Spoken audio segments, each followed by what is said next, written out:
அன்பு நேயர்கள் அனைவருக்கும் என்னுடைய மனமார்ந்த மிக இனிய வணக்கம். மேஷம் ராசிக்கார நேயர்களாகிய உங்களை சந்திப்பதில் நான் மட்டற்ற மகிழ்ச்சி அடைகிறேன். நம்ம இன்னைக்கு இந்த வீடியோ பதிவுக்குள்ளே முழுமையா போறதுக்கு முன்னாடி நம்மை காக்கும் அந்த ஆறுமுகக் கடவுளை, முருகப்பெருமானை மனதார வணங்கிட்டு பிரார்த்தனை செஞ்சுட்டு அப்புறமா வீடியோ பதிவுக்குள்ள போகலாங்க. ஓம் முருகா போற்றி, ஓம் முருகா போற்றி, ஓம் முருகா போற்றி, எனைக் காக்கும் செந்தில் முருகனே போற்றி. மனசுல ஒன்னே ஒன்று மட்டும் ஆழமா பதிய வச்சுக்கோங்க. உங்களுக்கு இனிமேல் நல்லதே நடக்கும். நல்லது மட்டும்தான் நடக்கும். பொதுவாவே நம்மளோட மேஷம் ராசிக்காரங்களை பொறுத்த வரைக்கும் ஒரு விஷயத்துல முடிவு எடுக்கணும்னு வந்துட்டா கொஞ்சம் கூட தயங்காம ரொம்ப தைரியமா களத்துல இறங்கி செயல்படுவாங்க. தான் எதைச் செய்யணும்னு மனசுல எண்ணினாங்களோ அதை அந்த வினாடியே உடனடியா செயல்படுத்தி காட்டக்கூடிய ஒரு அசாத்தியமான வேகம் இவங்க கிட்ட இருக்குங்க. எப்போதுமே ஒருவிதமான ஆற்றலோடும் புத்துணர்ச்சியோடும் ரொம்ப சுறுசுறுப்பா இவங்க இருப்பாங்க. தான் நினைக்கக்கூடிய காரியங்களை தன் மேல இருக்கிற அசைக்க முடியாத தன்னம்பிக்கையோட செஞ்சு முடிப்பாங்க. முக்கியமா சொல்லணும்னா இவங்க எதிரிகளை பார்த்தா ஓடி போறவங்க கிடையாது. எதிரிகளை நேருக்கு நேரா நின்னு எதிர்க்கக்கூடிய ஒரு சிம்ம சொப்பனமா இவங்க இருப்பாங்க. ஆமாங்க, இவங்களுக்கு கோபம் கொஞ்சம் அதிகமா வரும், அது உண்மைதான். ஆனா அந்த கோபத்துக்கு பின்னாடி ஒரு நேர்மை இருக்கும். நீதிக்கும் உண்மைக்கும் புறம்பா எந்த காலத்திலையும் எந்த ஒரு செயலையும் இவங்க செய்யவே மாட்டாங்க. எந்த ஒரு காரியத்துல இறங்குனாலும் அந்த வேலைய ரொம்ப இவ்வளவு அருமையான நற்குணங்களைக் கொண்டம மேஷம் ராசி அன்பு நேயர்களே, எல்லாரும் ஆரோக்கியமா இருக்கீங்களா? ஏங்கம்மா, நீங்க வேற எங்களை பார்த்து இப்படி ஒரு கேள்விய கேக்குறீங்களே. எங்க வாழ்க்கையில நாங்க அனுபவிக்கிற கஷ்டங்களையும் பிரச்சனைகளையும் பார்த்தா நாங்க என்ன ஆரோக்கியமா இருக்கிற மாதிரியா உங்களுக்கு தெரியுது? நாங்க இந்த உலகத்துல இன்னும் உயிரோட வாழ்றதே ஒரு பெரிய அதிசயமா இருக்கு. நாங்க எப்படிம்மா ஆரோக்கியமா நிம்மதியா வாழ முடியும் அப்படின்னு உங்க மனசுக்குள்ள நீங்க குமுறுறது எனக்கு தெளிவா புரியுதுங்க. மேஷம் ராசிக்கார நேயர்களே, உங்களோட இந்த மனக்குமுறலும் துன்பமான சூழ்நிலையும் இனி வரக்கூடிய காலங்கள்ல காணல் நீரா அப்படியே மறைந்து போக போகுதுங்க. இதுவரைக்கும் கல்யாணம் தள்ளி போயிட்டே இருக்கிறவங்களுக்கு அந்த திருமணத் தடைகள் எல்லாம் இப்போ விலகி கெட்டி மேளம் சத்தம் உங்க வீட்ல கேட்க போகுதுங்க. மழலைச் செல்வம் இல்லையேன்னு ஏங்கி தவிக்கிற தம்பதிகளுக்கு அழகான குழந்தை பாக்கியம் கிடைக்கப் போகுது. அது மட்டும் இல்லாம ரொம்ப காலமா அந்த பூர்வீகச் சொத்து ரீதியா இருந்த அத்தனை சிக்கல்களுக்கும் கோர்ட் கேஸ் அலைச்சல்களுக்கும் இப்போ ஒரு நிரந்தரமான தீர்வு கிடைக்கப் போகுது. உங்களுக்கு முறைப்படி வந்து சேர வேண்டிய சொத்துக்கள் இப்போ உங்க கைக்கு வந்து சேரப் போகுதுங்க. உங்க வாழ்க்கையில இனி நல்லதெல்லாம் அடுக்கடுக்கா அடுத்தடுத்து நடக்கப் போகுது. உங்களுடைய நீண்ட நாள் ஆசைகளும் கனவுகளும் ஒவ்வொன்னா நிறைவேறப் போகுது. அஸ்வினி நட்சத்திரம், பரணி நட்சத்திரம், அப்புறம் கிருத்திகை 1ஆம் பாதத்துல பிறந்தவங்க தான் மேஷ ராசியில பிறந்தவங்களா கருதப்படுறாங்க. இவங்க கிட்ட ஒரு சின்ன பிடிவாத குணம் இருக்குங்க. தான் நினைச்சது தான் நடக்கணும்னு நினைப்பாங்க. மேஷ ராசிக்கு நட்பு ராசியா இருக்கக்கூடியவங்க யாருன்னு பாத்தீங்கன்னா கும்பம், சிம்மம், தனுசு, அப்புறம் மிதுனம். இவங்க எல்லாரும் உங்களுக்கு ரொம்பவே ஒத்து போவாங்க. மேஷ ராசிக்காரங்களை பொறுத்த வரைக்கும் வாழ்க்கையில ஒரு குறிக்கோளை, ஒரு லட்சியத்தை ஃபிக்ஸ் பண்ணிட்டாங்கன்னா அந்த இலக்கை அடையறதுக்காக பசி தூக்கம் இல்லாம இரவு பகல் பார்க்காம உழைச்சுக்கிட்டே இருப்பாங்க. இவங்கள பொறுத்த வரைக்கும் நட்புக்கு தான் முதலிடம் தருவாங்க. நண்பனுக்காக தன் உயிரை கொடுக்க கூட ஒரு நிமிஷம் தயங்க மாட்டாங்க.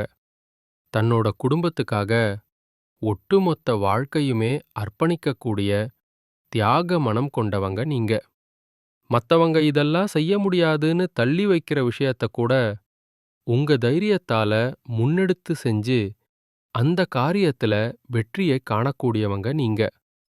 மேஷ ராசிக்காரர்களே, நம்ம இன்னைக்கு இந்த வீடியோ பதிவுல எதை பத்தி விரிவா பார்க்க போறோம்னு பாத்தீங்கன்னா, வான மண்டலத்துல 4 கிரகங்கள் ஒரே இடத்துல வந்து பெயர்ச்சி ஆகிறதுனால ஏற்படக்கூடிய அந்த அற்புதமான ராஜ யோகத்தை பத்தி தான் பார்க்க போறோங்க. இந்த கிரகப் பயிற்சியால மொத்தமா இருக்கிற 12 ராசிகளுக்கும் மாற்றங்கள் இருந்தாலும், குறிப்பா நம்ம மேஷ ராசிக்காரர்களுக்கு என்னென்ன விசேஷமான நன்மைகள் கிடைக்கப் போகுது? தலைமை பதவி, புதிய வீடு கட்டுதல், நிலம் வாங்குதல், சொத்துச் சுகம் சேருதல், வண்டி வாகனம் வாங்குற யோகம்.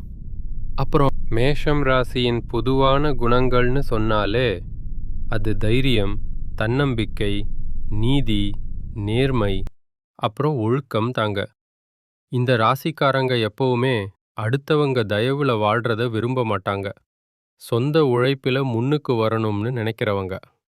இந்த வருடம் உங்களுக்கு ரொம்பவே சிறப்பா இருக்குங்க. முக்கியமா ஜனவரி 15ஆம் தேதிக்கு அப்புறமா இந்த 4 கிரகங்களோட மாற்றத்தால உங்களுக்கு பட்டம், பதவி, புகழ், அந்தஸ்து, கௌரவம் இப்படி எல்லா விஷயங்கள்லையும் ஒரு நல்ல மாற்றம் ஏற்பட போகுது.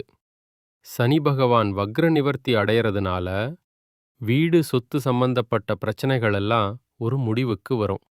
பொருளாதார ரீதியா, அதாவது பண விஷயத்துல ஒரு பெரிய முன்னேற்றம் ஏற்படும்.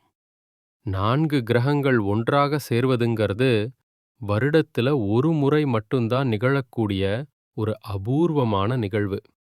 சனி பகவான் வக்ர நிவர்த்தி அடையறதுனால மேஷம் ராசிக்காரர்களுக்கு ஒரு பொற்காலம், அதாவது நல்ல நேரம் ஆரம்பிக்க போகுதுங்க.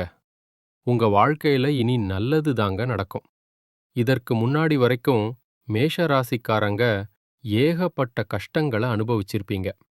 அதுக்கு முக்கியமான காரணம் என்னன்னா, உங்க ராசி அதிபதி 9ஆம் இடத்துல இருந்ததால சில தடைகள் ஏற்பட்டுச்சு. அத பத்தியும் நம்ம இன்னைக்கு பார்க்க போறோம். தொழில்ல நஷ்டம், உறவுகள்ல விரிசல், வீடு கட்டுறதுல தடை, வண்டி வாகனங்கள்ல அடிக்கடி ரிப்பேர், குடும்பத்தில எதிர்பார்க்காத மருத்துவ செலவுகள், கடன் பிரச்சனை, வெளிநாட்டு வேலை கிடைக்காம இருந்தது. இப்படிப்பட்ட அத்தனை தடைகளையும் பத்தி நம்ம இன்னைக்கு விரிவா பேசப் போறோம். இந்த 4 கிரகங்கள் 10ஆம் இடத்துல இருக்கிறதுனால மேஷம் ராசிக்காரங்களுக்கு வருமானம் பல மடங்கு அதிகரிக்கும். ஜனவரி 15ஆம் தேதிக்கு அப்புறம் சொத்து வழக்குகள்ல உங்களுக்கு சாதகமான தீர்ப்பு வரும். தந்தை மற்றும் தாயின் வேலை ரீதியாவோ அல்லது அரசாங்க வேலை சம்பந்தப்பட்ட விஷயங்கள்லையோ நல்ல செய்திகள் தேடி வரும்.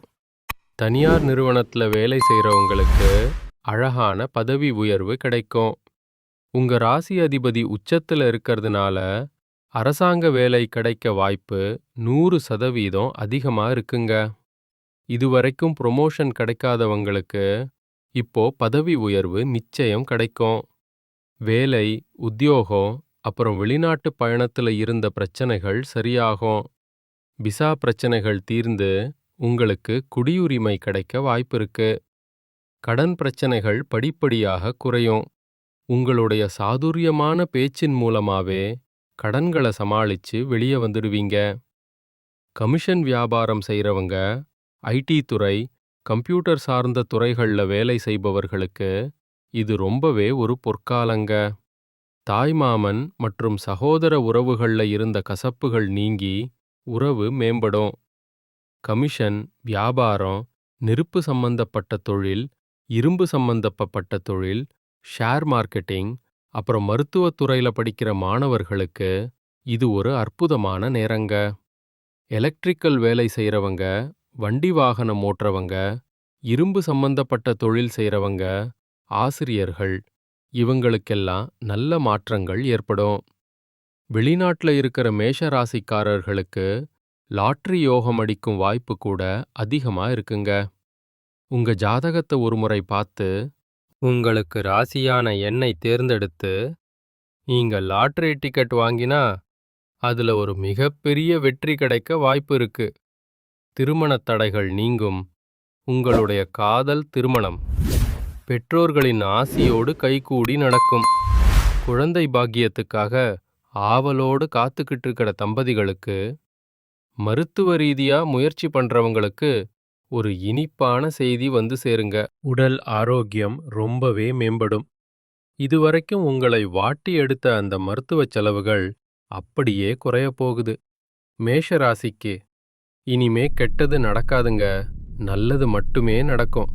நான் அடிச்சு சொல்றேன், உறுதியா நல்லதுதான் நடக்கும். கெட்டதுங்கிற பேச்சுக்கெல்லாம் உங்க வாழ்க்கையில இனி துளி கூட இடம் கிடையாதுங்க. அஸ்வினி நட்சத்திரத்துல பிறந்தவங்களோட குணங்களை எடுத்துக்கிட்டீங்கன்னா, அவங்க தைரியமும் தன்னம்பிக்கையும் மிக்கவங்க. அவங்களுக்கு பொய் சொல்லவே தெரியாதுங்க. இயற்கையாவே நல்ல அறிவு கொண்டவங்களா இவங்க இருப்பாங்க.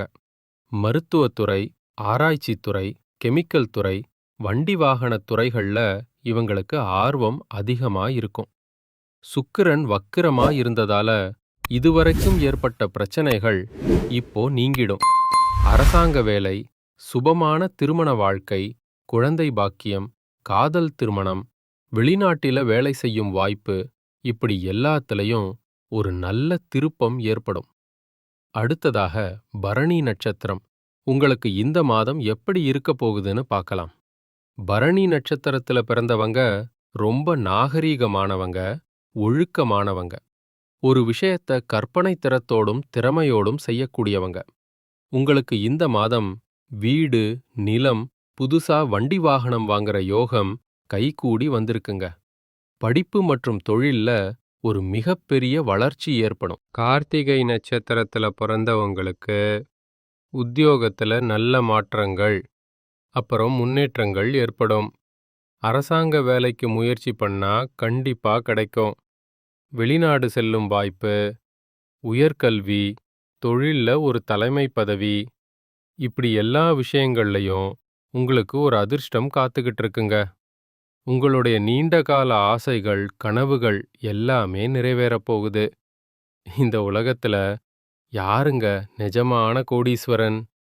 கோடி கோடியா பணம் வச்சிருக்கிறவங்களா?